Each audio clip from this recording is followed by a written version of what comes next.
नमस्कार मंडळी, चला पाहूया मजेशीर जोक्स. लहानपणी मारून मारून झोपवायचे आणि आता मोठं झालं तर मारून मारून उठवतात. घरच्यांचं नेमकं म्हणणं तरी नेमकं काय आहे?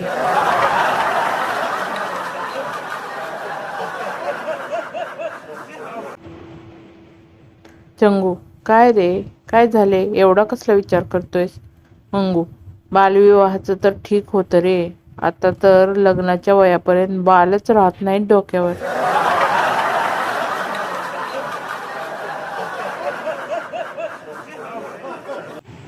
शादी से पहले भगवान से मांगा था अच्छी पकाने वाली देना, पर जल्दबाजी में खाना बोलना ही भूल गया, अब वो मुझे पकाती है.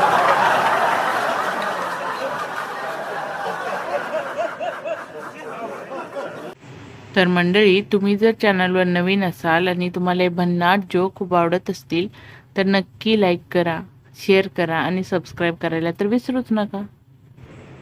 मच्छर मच्छरी से: डार्लिंग, कल मैं तुम्हारे लिए शेर का शिकार करके लाऊंगा. मच्छरी: ठीक है, अब सो जाओ. मच्छर: डार्लिंग, कल मैं हाथी को कहूँगा और उसका सारा खून तुम्हारे लिए लेकर आऊँगा. मच्छरी: अच्छा, अब सो जाओ. मच्छर: शायद तुम मुझ पे भरोसा नहीं कर रही. चलो, कल मैं तुम्हें 100 तोले की चेन ला कर दूंगा. मच्छरी: अब चैन से सोने भी दोगे या नहीं? कितनी बार कहा है कि चुनाव में खड़े नेताओं को काटने के बाद घर मत आया करो.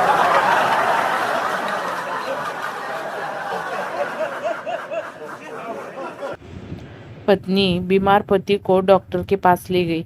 डॉक्टर ने कहा, इनको अच्छा खाना दो, हमेशा खुश रखो, घर की कोई भी प्रॉब्लम इनसे डिस्कस ना करो, फालतू की फरमाइशों के करने की इनकी चिंताएं मत बढ़ाओ, तो ये 6 महीने में ठीक हो जाएंगे.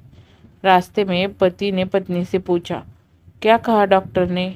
पत्नी बोली, डॉक्टर ने जवाब दे दिया है.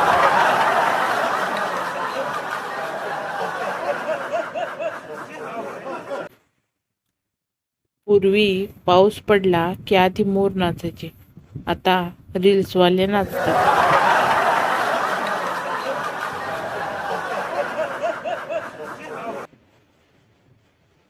ऑपरेशन के वक्त बेहोशी का इंजेक्शन लगाने से पहले डॉक्टर ने पूछा, आपकी उम्र? औरत ने कहा, 28 साल. डॉक्टर ने कहा, आपको यकीन है ना कि आपकी उम्र वही है? मुझे आपकी उम्र के हिसाब से इंजेक्शन का डोज देना है. औरत: 32 साल. डॉक्टर ने फिर पूछा, देख लीजिए, अगर दवाई का कम या ज़्यादा हो गई तो इसका सीधा असर किडनी पर हो सकता है और किडनी फेल भी हो सकती है. औरत: अच्छा. 38 साल. डॉक्टर ने फिर कहा, सोच लीजिए, दवा की गलत मात्रा के कारण आप ऑपरेशन के दौरान ही होश में आ सकती है या फिर कोमा में भी जा सकती है. औरत चीखते हुए बोली, 49 साल. अब ऑपरेशन थिएटर से भले ही मेरी लाश क्यों न बाहर निकले, अब इससे ज़्यादा उम्र नहीं बढ़ाऊंगी.